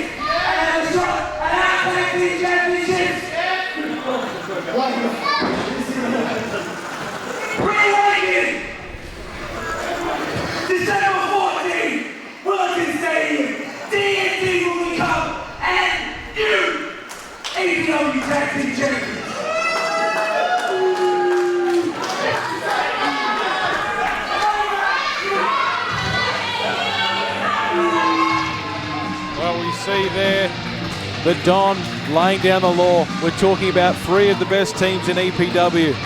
DNT, Pulse, and ATO. ATO, our champions. It's going to be an absolute banger. I don't know who's your favourite to win that match. I think everyone is in it for themselves, but an impressive showing from our newcomers in Thunder and Lightning and Connor Kay from Queensland. A highly entertaining matchup, but it was the experience of Dangerously Naturally Talented who got the job done and move on to Re-Awakening.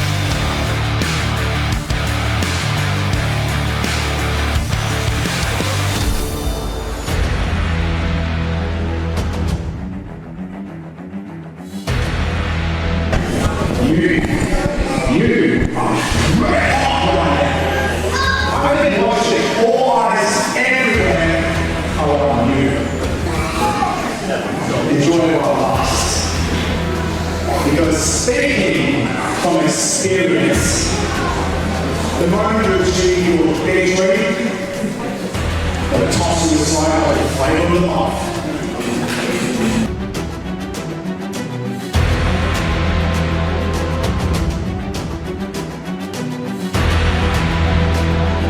No one ever took me seriously. No one thought I could do it. But yet, here I am.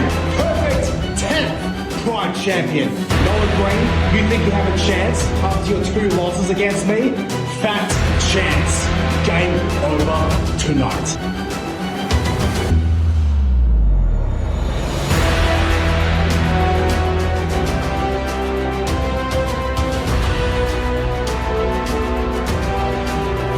Jordan, you've done nothing but stand in my way, becoming the Pride Champion all year. But that all ends tonight, because you and I got a date with destiny where I become the new Pride Champion.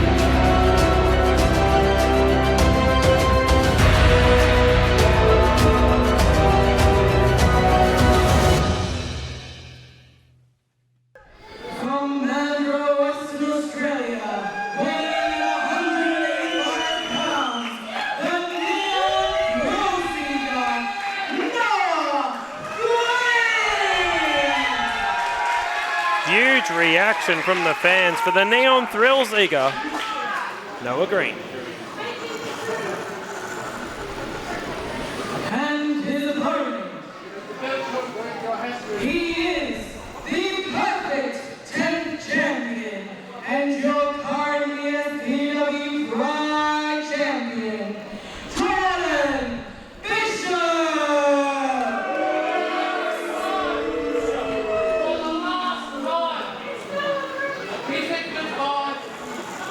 Crowd here at the School of Pro Wrestling letting their thoughts be known on their current champion, Jordan Bishop. I have to say, everything Jordan Bishop has done in the lead up to this one has been to needle No1 Greene. Now, we were just talking before about the stooges that came to the ring with him, all carrying pool cues. Now, we know what that was a reference to, don't we, Casey? When Jordan Bishop obliterated a pull cue over the back of No1 Greene at their #1 contendership match that led Jordan Bishop on his trail and destiny to become the ESPW Pride champion. And then we saw even his entrance video, Jordan Bishop just had on loop. It was 2 things. There was the repeated hitting of the pull cue to No1 Greene, and the other thing was a low blow in the triple threat match for the Pride championship.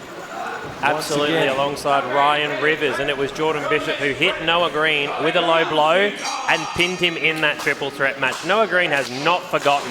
Bishop has tormented him for 8 months. Yeah, No1 Greene's not messing around with this one. I expected this to be hard hitting, and I expect both competitors to be pretty sore after this one. So it was all the way back at April 6th where Jordan Bishop hit No1 Greene with a pull cue to become #1 contender. And because it's got to be early gold for No1 Greene, no. Eventually became ESPW Pride champion, defeating Ryan Rivers in a pool hall brawl at night 2 of Game Over.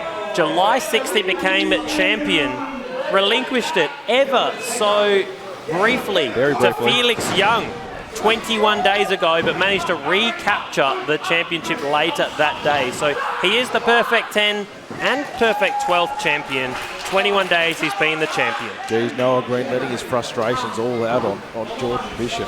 Noah Greene spoke to me earlier in this year, and he came to me and he said, Casey Hansen, I want to be taken more seriously, as Jordan Bishop has just poked him in the eye. I want to be taken seriously here as the top wrestler here in the explosive school of professional wrestling. He was frustrated with only making the semi-final of the Rising Star Cup, but eventually won a triple threat with against Happy Kai and Hugh Beauty, and then he co-won a 4-way at Winter Warfare to get his first chance at the Pride Championship.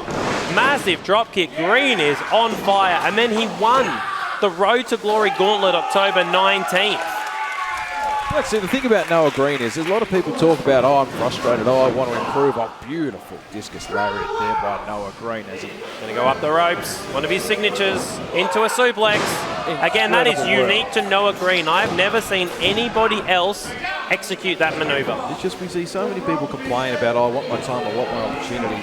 Noah Greene's gone and he's put in the work. And I remember back in March, I was at ESPW playing for keeps, and he was talking about how he didn't know if he could win the big one, Noah Greene. And that kind of changed that night, because that was the night he defeated Felix Young, who we saw earlier tonight, one of the most hard-hitting matches you'll ever see.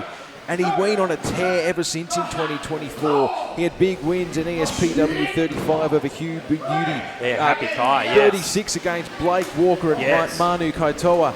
Again, showcase 38 against Chadwick Jackson, Delano and Mr. Thompson. That was the Road to Glory Gauntlet that got him here tonight. But time and time again in 2024, what has stopped Noah Greene from achieving the ultimate, from achieving the Pride Championship? It's One the man. bloke he's wrestling tonight. Jordan Bishop. Now, Jordan Bishop was on his odyssey 10 years as a professional. Oh my goodness, he's hit that post. He had a broken hand and a broken head. But it took Jordan Bishop a decade to ascend to the top of the mountain. He does not want to relinquish the ESPW Pride Championship. He did briefly at the Cannington show and fought with all his might to regain that championship. It slipped from his fingers for just a few hours, and that was enough for Jordan Bishop. He does not want to let it go again. He wants to go into 2025 sitting atop the ESPW mountain.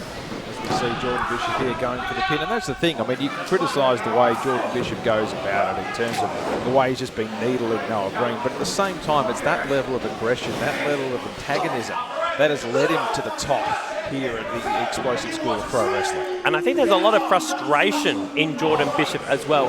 He catered to these fans for years and years and years, and he said, what did it get me? It got me nowhere. He turned his back on these fans, and just a few months later, he's the Pride Champion. So in Jordan Bishop's mind, I think he made the right decision. Well, it's hard to argue with success. I mean, he's the one that's got the gold over his waist to prove it. High angle back suplex from Jordan Bishop. Caught him in the air and dumped him on his head. Noah Greene with the kick out. This early aggression from Jordan Bishop certainly paying off.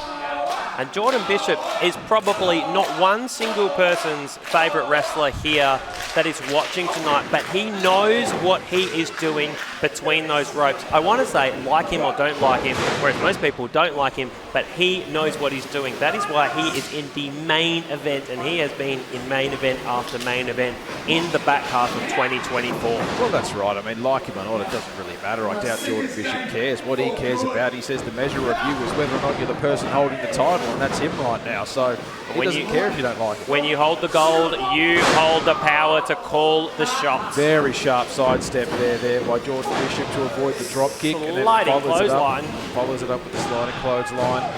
Very smart to take advantage. Noah Greene was folded over, and a lateral press from Jordan Bishop over the legs and upper body of Greene. That just shows you Jordan Bishop's ring smarts. Again, you don't have to like him, but he knows what he is doing. Had Noah Greene stacked up there using all the leverage he possibly could to keep those shoulders pinned to the mat. And now going to work in the corner repeatedly, stomping on Noah Greene, a foot to the throat. again has to listen to the instructions of the referee to make sure he doesn't get disqualified. But he's got the championship's advantage, doesn't he, Casey? He does. If there is a count-out or disqualification in this matchup, Jordan Bishop would retain the Pride Championship. Noah Greene has to find a way. He's missed the 8-ball in the corner. That 8-ball has helped him win so many matches. It's helped wear down his opponents. He's missed the 8-ball, and Noah Greene is now on top. Hasn't had an opening this whole match. Noah Greene needs to take advantage of this, but almost immediately you see Jordan Bishop with the punch to the gut, stopping Noah Greene from returning. But now a big lariat coming off the ropes, and now a back elbow. Can Noah Greene keep this momentum going? Noah Greene will have to play the perfect game to defeat Jordan Bishop. Tiger feint kick to the lower back. Oh, very smart there by Noah Greene. Rolling DDT. Just the two there. You see Jordan Bishop. He looked absolutely, he was almost motionless after his head hit the mat. Looked like he might have been out. Jordan Bishop looked sunk. Rather unusual. Greene collapsed in exhaustion back on top of Jordan Bishop, and referee Tyler Sparks making the count. Jordan Bishop nearly got pinned there. He kicked out, and Noah Greene fell back on top of him for a second pinfall attempt. He's grabbing the shirt, Jordan Bishop. Yeah, Noah Greene wise to that, cutting off the arm there of Jordan Bishop. Now up and over, going for the pin again. Looks at a version of his flipping neck breaker. Managed to pull his arm down on the way down, and Bishop's head hit the mat. He almost looks sunk here, Jordan Bishop.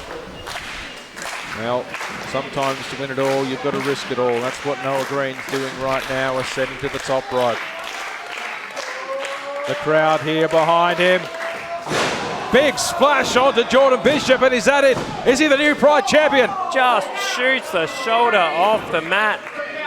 Reaching desperately for referee Tyler Sparks. Please don't count to 3. My hopes and dreams will be ended and shattered. I've said this before, but if Jordan Bishop is not the ESPW Pride champion, I don't think he can cope with not being the champion. We may never see Jordan Bishop again if he is not the Pride champion. He has put everything into becoming champion. Well, let me ask you this on the other side of the equation. What if Noah Greene goes all out tonight and doesn't come away with the gold? Well, I think this would be Noah Greene's last opportunity at the Pride Championship, because there is such a long list of people wanting a title shot, and title shots do not come around very often. He's already had one opportunity and come up short. I know it was due to a low blow, but he did not gain the victory. So he has one last chance, I believe, his last chance at the Pride Championship. While Bishop, 8-ball in the corner. There it is. Got it that time. I think that hit all of Greene's body, chest, midsection, and maybe a little bit low as well. Noah Greene hasn't moved. And just flops right back to the mat. Easily see it. Back to, I thought that was back to Mandra for Noah Greene. Digs down into the well, the good Mandra boy that he is, getting that shoulder up off the mat before the free count. But he needs to do more than just kick out. He needs to get his way back to his feet and find some offense. And Jordan Bishop told me there will be a celebration at Pot Black this evening if he is victorious for Jordan Bishop and all his friends. Even in victory, still needling Noah Greene. Never mind about the victory part, Jordan. You still got to get the victory down, as we see Jordan Greene miss with the axe handle and a big German suplex. But I think it's just a table for one. Bishop and friends, party of one. Maybe those goons that came out, maybe they've got their pull cues ready. The goons might go with him. He's already hit 2 German suplexes. Bishop, if he gets the 3rd, is he going to keep holding on for a 4th? He's not letting go, Casey. I mean, I believe that Noah Greene still has a big scar across his back from where Jordan Bishop smashed it across his back. And that was 7 months ago. Yeah, we saw the footage again and again and again. That pull cue, it snapped in half, and one half went flying into the crowd. So you have to keep your wits about you. If you are in the audience here at ESPW, Bishop going to the top rope has been popular this evening. Normally the Noah Greene speciality, the Neon Thrill Seeker, he does like getting to the top rope. Well, he uses his speed a lot, doesn't he, Noah Greene, to get the offense in. And just then we see he used his speed in an offensive way, getting up to the top rope to get Jordan Bishop before Jordan Bishop could get him. And what is going on here, Casey? Noah Greene, he's getting the crowd behind him. This could be all for Bishop. Bishop fighting. Back. Oh, no. Oh, my God! Massive power power bomb. And Bishop nearly headbutted Greene below the belt. Noah Greene launched all the way across the ring. That would have absolutely taken all of the wind out of him. As you see his body, all it can do is twitch. I'm not sure Bishop even thought about the landing. He just launched Greene. He's more than halfway across the ring. He's been power bombed.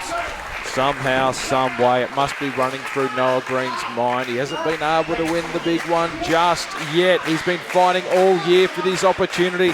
He's been defeated at every turn by Jordan Bishop, but he's not giving up without one hell of a fight tonight. He must go to sleep having nightmares about Jordan Bishop. Imagine Jordan Bishop in your dreams. Imagine going to sleep and seeing that face in your dreams night after night. He's got a pull cues putting it together. I believe that's what they call the stuff of nightmares, the neon pull cue, Casey. Right. It's the little psychological. off. That's right, it's little psychological touches from Jordan Bishop, and we said yes, he'll get disqualified, but he It doesn't will matter. keep the title. He will keep the championship. He's pushed the referee down. That's not right. Oh, hang on. Yes, the crowd of... He's hit himself in the face. The pull cue Stop ricocheted punching off the yourself. top rope. Enter He's hit Gary. himself in the head. He's gone down. Jordan This could be Bishop. it. This is Noah Greene's chance to win the Pride Championship. I noticed Jordan Bishop. This is the ring smarts of Jordan Bishop. As Greene was crawling over, he rolled his shoulder. He tried to roll on his front. He gave himself half a second extra looking for the Thrill Seeker Destroyer. Very good observation. Or the Casey. Neon Destroyer. But that is just the small nuances. The smarts. He's looking for the game over. Sometimes it's those little 1%ers that get you the win. Exactly. Neon Destroyer. This could be all. That's it. He's got New it. champion. He's got New it. champion. Noah New Greene. champion.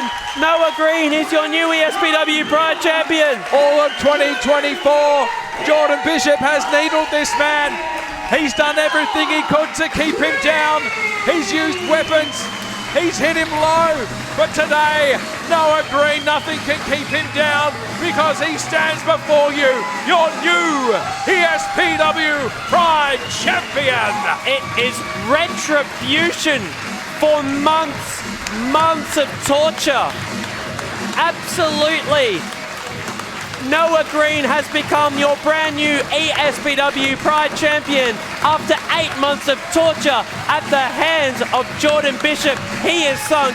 It's game over. The locker room is emptying, and Noah Greene is your new Pride champion. And we know how much it means to him. He put it all on the line here tonight. The amount of offense he took from Jordan Bishop. You see him standing there. He almost can't believe it. He's staring at the championship as we see the locker room empty to celebrate this win. A worthy winner. He's earned it. Well done, Noah Greene. Enjoy your moment, son. They have. Thank you for joining us in 2024. We'll see you again in 2025. Well done, Noah Greene.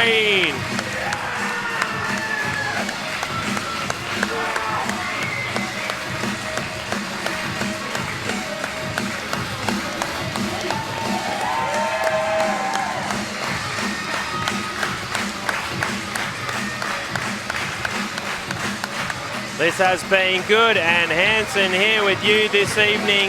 2024 is over for ESPW, but stay tuned. We'll be back once again in 2025. That's right, it's been our last date with Destiny, at least as far as the school goes. But we've got one more stop left in 2024 on the road to Re-Awakening, December 14 at Willerton Stadium. Get your tickets now. But tonight is all about one man. As the crowd here at the school chant, you deserve it. You're damn right that he does. Noah Greene, your ESPW Pride champion.